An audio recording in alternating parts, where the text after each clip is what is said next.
Hello all, I've got Dusty Roads from the Vale. It's their hazy pale ale. I don't know if it's sort of their flagship pale ale or something, but I've had the triple dry hop version of this Dusty Roads 3 or cubed. So this is brewed with Citra, lupulin powder, and Nelson.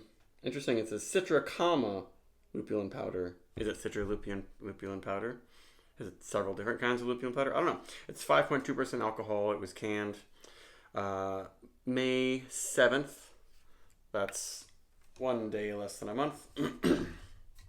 So let's get into it. The triple dry hopper one I had, I don't know if it was super fresh. Had it on draft. And it was good. It was very unique. Lots of flavors, kind of lots of like dank flavors. All sorts of stuff going on. But I found that with a lot of breweries these days, if they're like a really good brewery that makes like, good quality haze, and then they do the double, triple dry hopping, it's often too much, I would say. And then there are the breweries out there that call things double dry hopped and they're not even hazy or very hoppy at all. The Vale is not that way. Some people might say they're one of the OG haze makers. They've been doing it, at least for a place that's on sort of the southern eastern seaboard. They're from Richmond, Virginia, which to me, that's kind of the South if you're in New England. So there you go. Quite hazy. Ooh, I'm smelling it. Kind of smells like Fort Point, Trillium Fort Point. I can sort of see my finger through there. Getting a nice aroma, but I'm excited about this one. It's nice and fresh. The head is a little wispy, but it seems very Trillium-esque. Though a reasonable price. This is like almost $4 or $5 cheaper than Trillium's 4 Point.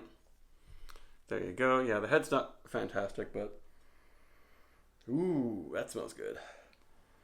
Yeah, with that kind of aroma, why do you need to triple dry hop this? I think a lot of the lupulin powder quality is giving it this classic juicy fruit Smarties citra note. Yeah, this brings me back to the old days of just single hop citra beers. It says that there's Nelson in it. Yeah, a little bit in there, but the citra is definitely, and the lupulin powder is definitely prominent. The Nelson is throwing a teeny bit of green pepper or something in there. And a little bit of juicy wine or white grape. But it works with the citra pretty well. Yeah, citra and Nelson is one of my favorite combos.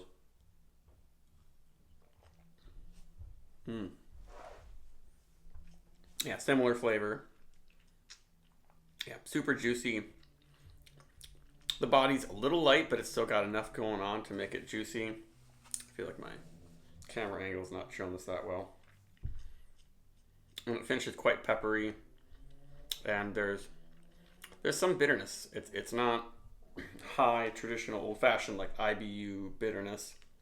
It's more like extreme heavy dry hopping, even though it's only single dry hopped or whatever.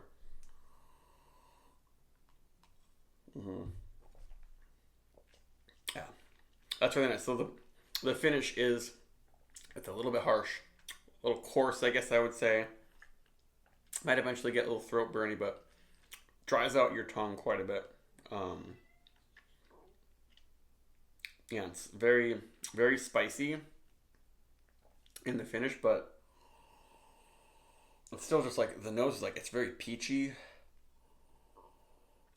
juicy fruit gum.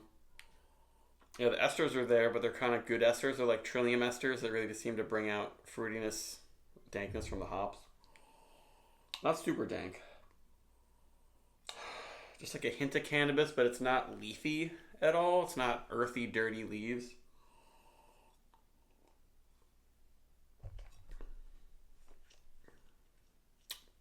Yeah, pretty light body, but this is the kind of hazy hoppy beer with a big oomph, big aroma, big flavor, but something I want to drink when it's getting summertime, it's getting warm, and I don't want something that's sweet and syrupy.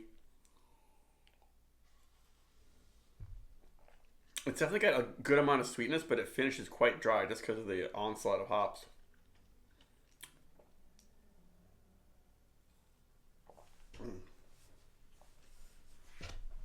Even though it's a bit spicy and coarse, and the feel is kind of bubbly, And yeah, there was like lots of hop oils, like really dry on your tongue, high in the polyphenols, which a lot of people might not like.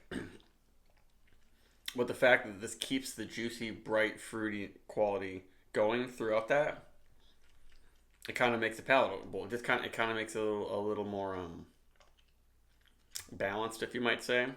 Um,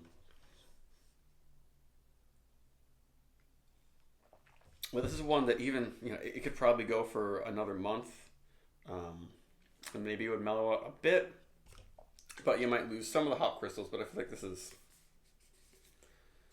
in good. What I was gonna say. You might lose some of the hop crystals, but a lot of times a beer like this, it'll stay. You'll keep that coarseness won't really go away. That's what I found. Unless you let it sit for like a year, and then it's gonna lose a lot of its great fresh flavor. And do we have sediments? Yeah, we do a little bit. Not a great head, but it really reminds me of a Trillium beer. I guess this is kind of like their Small Bird series. Excuse me, but those ones tend to be a little bit sweeter, maybe. And what I like about this is it doesn't devolve into pithy, incensey stuff in the finish. It's not that overwhelms everything.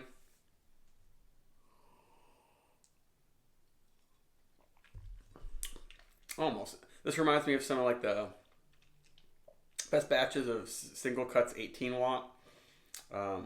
Single cut, yeah, they used to call it Billy 18 watt. That was kind of like one of the first widely available session hazy IPAs. Single cut has been all over the place recently. I haven't bought their beers in a while.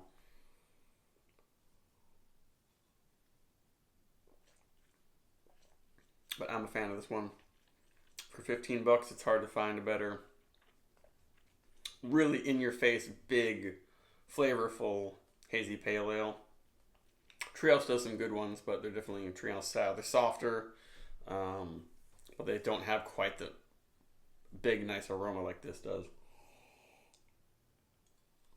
And you can find us on the shelves in the Boston area, which is cool, and I found it fresh. So this is like a 4 point. I like it, but yeah, the feel, if they could somehow change that or fix it, which they probably can't, or they don't care enough to, I would give it more, but it'd probably be a 4.32, maybe more.